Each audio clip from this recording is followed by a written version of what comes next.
Lo dijo él. A primera hora. Muy bien, 7:17. Dentro del ámbito judicial, desde la semana anterior comenzó el desarrollo de la audiencia de evaluación y preparatoria de juicio del denominado caso AAA sobre supuestas irregularidades en la comercialización de combustibles, caso por el cual está siendo vinculado el alcalde de Guayaquil, Aquiles Álvarez. Está con nosotros el doctor Ramiro García Falconi, quien patrocina la defensa jurídica del alcalde de Guayaquil, Aquiles Álvarez. Doctor, bienvenido, buenos días, ¿cómo le va? Buenos días, doctor. Buenos días, Fabricio, buenos días, Andrea, muchas gracias por la invitación, un saludo para todos los oyentes. A usted, gracias por la gentileza de acompañarnos. A ver, esto empezó la semana anterior, continuó el fin de semana, se suspendió hasta el viernes 20. Pero ¿cómo evalúa usted los primeros días de la audiencia, que básicamente ha estado marcada por la presentación de la fiscalía, ¿no? De los alegatos de la fiscalía. Bueno, esto empieza hace 2 semanas más o menos, un poco más, cuando se nos convoca a la audiencia evaluatoria y preparatoria de juicio y nos topamos con que Fiscalía no llevó una sola carpeta del expediente. Un expediente que hasta ese momento tenía como 230 cuerpos y que ahora tiene más de 300 cuerpos. Es decir, estamos hablando de más de 30.000 fojas que constan en este expediente. Bueno, este viernes pasado se reanudó la audiencia. Fiscalía hizo una exposición general ante la protesta pública de varios de los procesados. Una exposición general sobre todos, cuando había que individualizar. La obligación de Fiscalía es individualizar los cargos de acusación a cada uno de los procesados. Una exposición por cada procesado. Exactamente. Ante la protesta de varios de los procesados, al día siguiente Fiscalía llegó y dijo, no, lo de ayer solamente fue una introducción. Ahora voy a individualizar. Y empezó a hacer su trabajo de individualización de la acusación. Y en lo que se refiere, no me voy a referir a los otros temas, porque por respeto inclusive a mis colegas que están en la defensa, cada cual sabe cómo organiza su defensa, pero en lo que se refiere a mi defendido, al señor Aquiles Álvarez, realmente la exposición fue un desastre.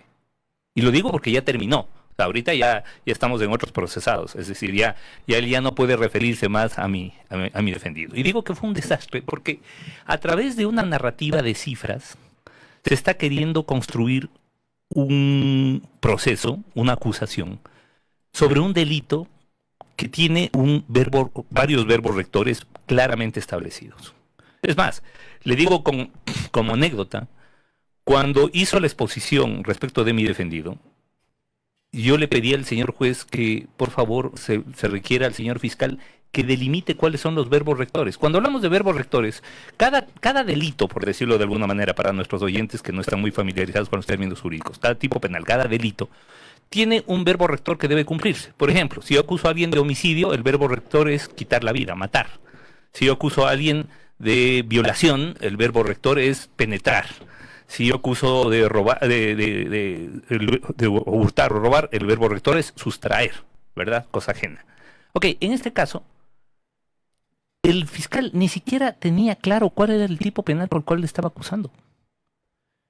Y le tocó buscar durante 5 minutos ahí en el Código Orgánico Integral Penal a ver cuál era el delito y luego empezó a medio adivinar, dijo, a ver, transporte, no. Almacenamiento, no. Comercialización, ese es el verbo rector. Ok, a ver, si usted está diciendo que hay comercialización ilícita de combustibles, usted tiene que demostrar a quién se le vendió y por qué esa comercialización fue ilícita. Ah, no, es que se le vendió a un auto en demasiadas ocasiones. A ver, un ratito, ¿por qué esa comercialización fue ilícita? Para que se entienda bien este caso, el proceso de venta de combustibles inicia con una comercializadora.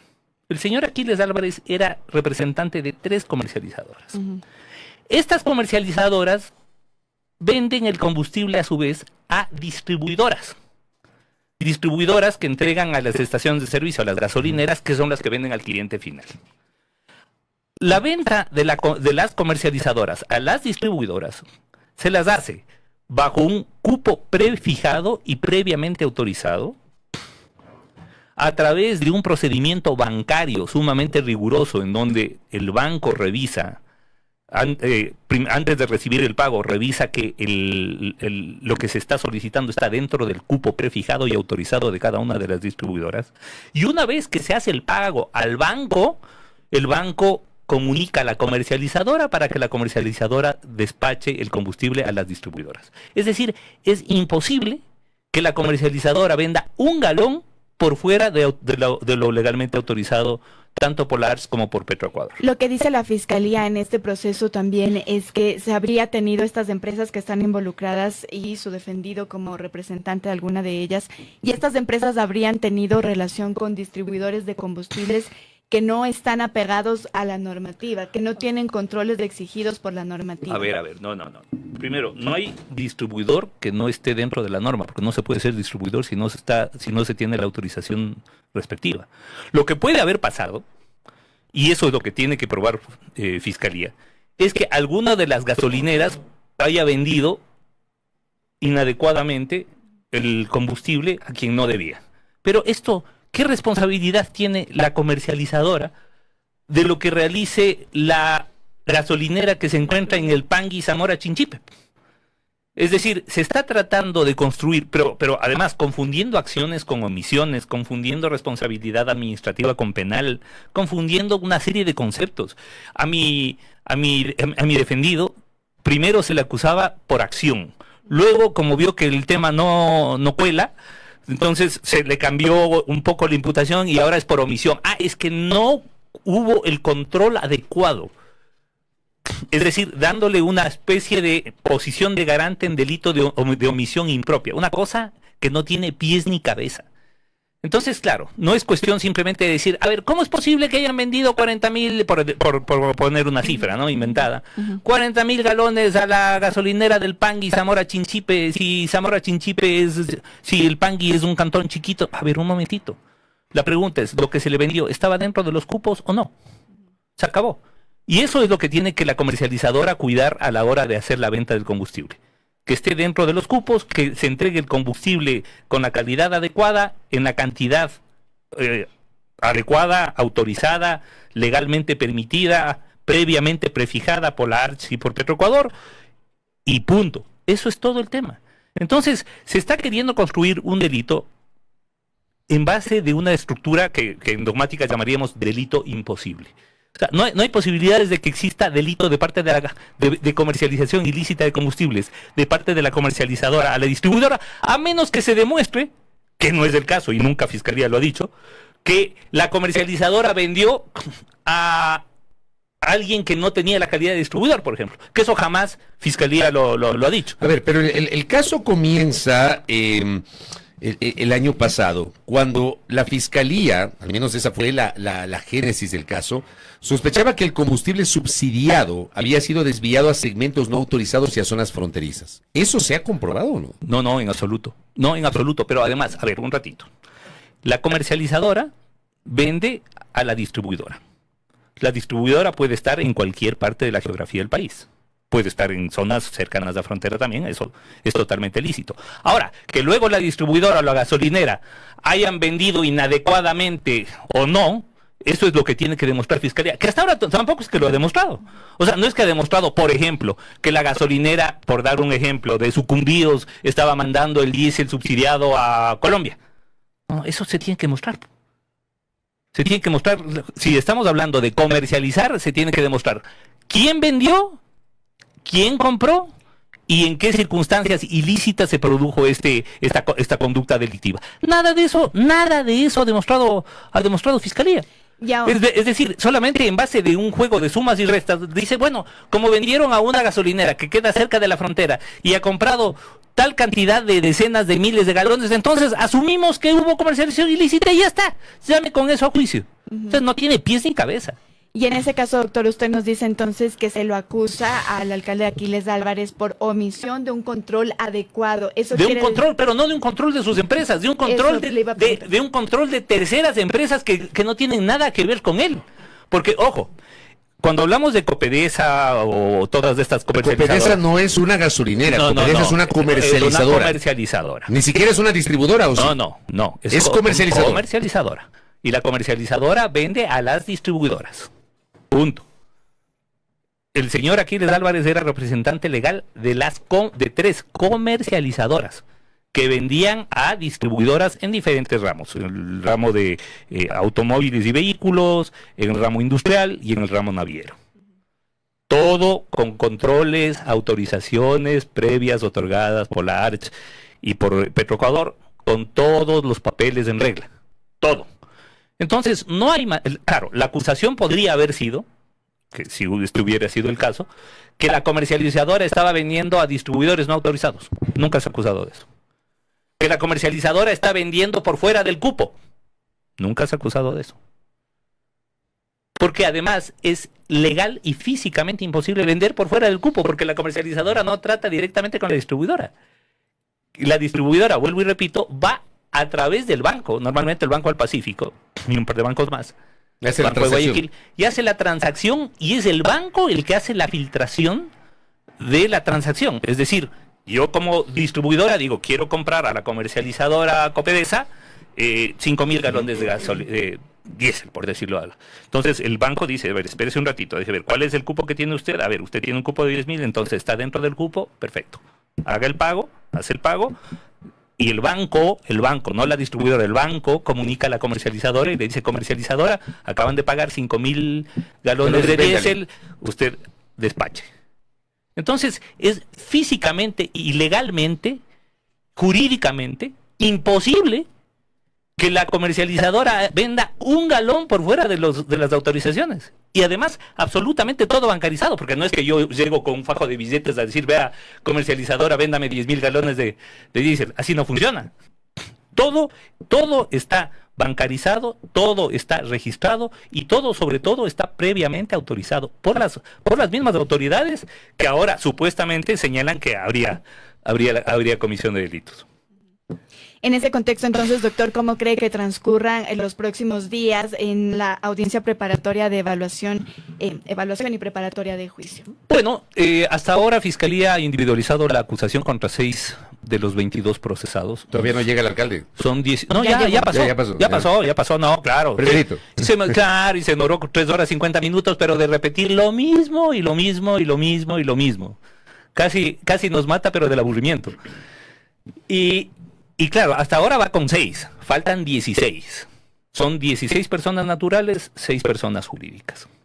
Así que dentro de lo previsible y teniendo en cuenta cuánto se demora más o menos en cada procesado, que no sea obviamente el señor Aquiles Álvarez, porque ahí sí se despachó, como, insisto, 3 horas 50 minutos de leernos todos los despachos de combustible que había hecho Copedesa. Pero yo le voy a preguntar algo. ¿No Dígame. puede darse el caso de que, a ver, se configuró esto de que la distribuidora pagó por los 5.000 galones, en el ejemplo que usted puso, al Banco del Pacífico, y el Banco del Pacífico le dijo a la comercializadora, a Copedesa, le dijo, despáchele los 5.000. ¿No pudo haber ocurrido que por encima de eso, por debajo de eso, despacharon más combustible? Nunca ha habido, de eso no se ha mencionado. No. Es que además no tiene sentido. Porque, ¿cómo va a despachar por encima si solamente paga los 5.000? O sea, el rato que usted pone 5.001, está regalando un galón. ¿Sí me explico? Es decir, no hay posibilidad de pago directo de la distribuidora a la comercializadora. Usted ayer tuvo un intercambio con la periodista Karen Minda en redes. Ajá. Que ella, digamos, le cuestionó su defensa. Que repitió tal cual los argumentos de Fiscalía. Ella decía, la cláusula contractual exige fiscalizar a los distribuidores, los documentos y peritajes muestran que había conocimiento al menos estructural sobre las rutas y volúmenes. Aquiles Álvarez figuraba en contratos y decisiones como representante de Copedesa, Corpa, Lubri, Flonape. Firmó contratos con obligaciones de control, tenía acceso a información de distribución. Sí, pero, hay evidencia de falta de luces o de voluntad para evitar desviaciones. A ver. Yo le pregunto, ¿es así? ¿Estos son los argumentos de la Fiscalía los que sostiene la colega? Claro, por supuesto. O sea, es decir, Fiscalía le entregó a esta señora sus argumentos, que son argumentos totalmente tirados a los cabellos. ¿Por qué? Porque la obligación de control de la comercializadora llega hasta la entrega del combustible. No puede asumir la comercializadora, y peor su representante legal, la atribución de controlar, primero, una empresa que no es de ellos. Segundo, una empresa que está en algún lugar de la geografía nacional respecto de la cual ellos no tienen ningún control. Entonces, claro, el control de la comercializadora llega hasta la entrega del combustible y que este sea de la cantidad adecuada, de la calidad adecuada y dentro de los cupos previamente prefijados y autorizados. No más que eso. Entonces, se le está queriendo dar... Vea, esto es más o menos como, haciendo un símil, eso es como procesarle penalmente al gerente de Cervecería Nacional porque un bar en el Carmen Manaví vendió cerveza a menores de edad. Así de tirado los pelos de esto. ¿Ustedes están confiados en me explico, entonces, sí. Claro, obviamente, había obligaciones de control de parte de las comercializadoras, sí, en cuanto a la entrega de combustible y en cuanto el que la transacción esté dentro de los márgenes lícitos y previamente autorizados. Pero de ahí, querer asumir o querer endosarle responsabilidad legal al representante legal de las comercializadoras respecto de la venta final que la gasolinera del Pangui Zamora Chinchipe haga a sus clientes, o que la gasolinera del Oro haga a sus clientes, o que la gasolinera de Milagro haga a sus clientes, eso no tiene sentido. Porque además son empresas que tienen propietarios propios y administración propia. Son empresas en las cuales la comercializadora no tiene ninguna facultad de coadministración, por decirlo de alguna manera. Doctor, ¿ustedes están confiados entonces de que salga bien librado de este caso el alcalde Aquiles Álvarez? Pero más allá de la confianza de que salga bien librado, estamos claros en lo jurídico y en lo justo de nuestra petición, ¿no? Es decir, hubo un procesamiento totalmente inadecuado, tirado de los cabellos, claramente orientado a perjudicar al señor Aquiles Álvarez, por conductas además realizadas mucho antes de que él sea alcalde de Guayaquil, en un contexto totalmente electoral y político, porque recordemos que este caso se inicia en enero, en plena campaña electoral, cuando eran evidentes las contradicciones políticas entre el alcalde de Guayaquil y el gobierno nacional. Así que esto pues no se tiene que sostener en evidencias y en argumentos jurídicos sólidos. No ha habido ni uno ni otro. El exdirector de la ARCH, José Franco, me dicen acá, fue el que autorizó los cupos de distribución de empresas de guayas en Zamora Chinchipe y ahora es uno de los vinculados en este caso porque se convirtió en cliente de Aquiles en Fuelcorp. ¿Qué puede decir sobre esto? Vea, el que una persona que ha trabajado en el sector combustibles, digamos, en la institucionalidad estatal del sector combustibles, luego pase a la empresa privada del sector combustibles, me parece nada raro y nada y que luego pase a ser parte de la administración municipal. Es como cuántos funcionarios de superintendencia de bancos, por ejemplo, trabajaron en bancos. Luego han trabajado en bancos o luego han terminado siendo reclutados por la banca. Y así podríamos hablar es decir, hay sectores como este, que tienen sus características específicas, que tienen sus procedimientos específicos, y obviamente una persona que está vinculada, o un empresario que esté vinculado al negocio de combustibles, va a buscar técnicos que conozcan del ramo, no va a ir al Ministerio de Salud a buscar gente que sepa de combustibles. Pero independientemente de eso, lo que se está queriendo, los cupos fueron entregados, punto. La pregunta, la comercializadora tiene que actuar dentro de esos cupos. Mientras esté dentro de los cupos, de acuerdo. Si no, lo que tiene que hacer la ARCH es reduzca los cupos nomás. Revise los cupos, haga una investigación, pero en sede administrativa, no en sede penal. Y diga, bueno, a ver, yo creo que 10,000 galones es demasiado para una gasolinera en Milagro, entonces le vamos a poner 5,000.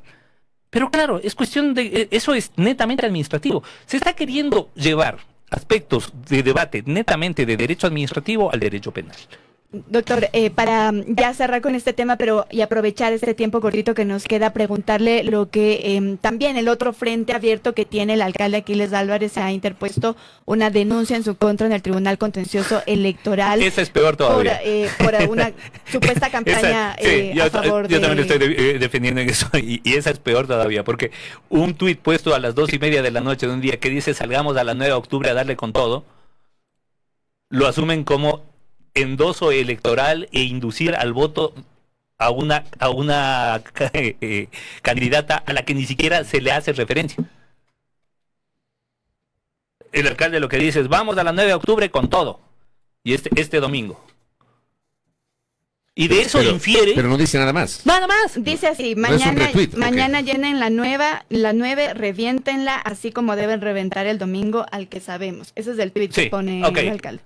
Listo. ¿Usted encuentra ahí un endoso electoral que O amerite? sea, pero claramente se refiere a la campaña. A ver, pero, a ver.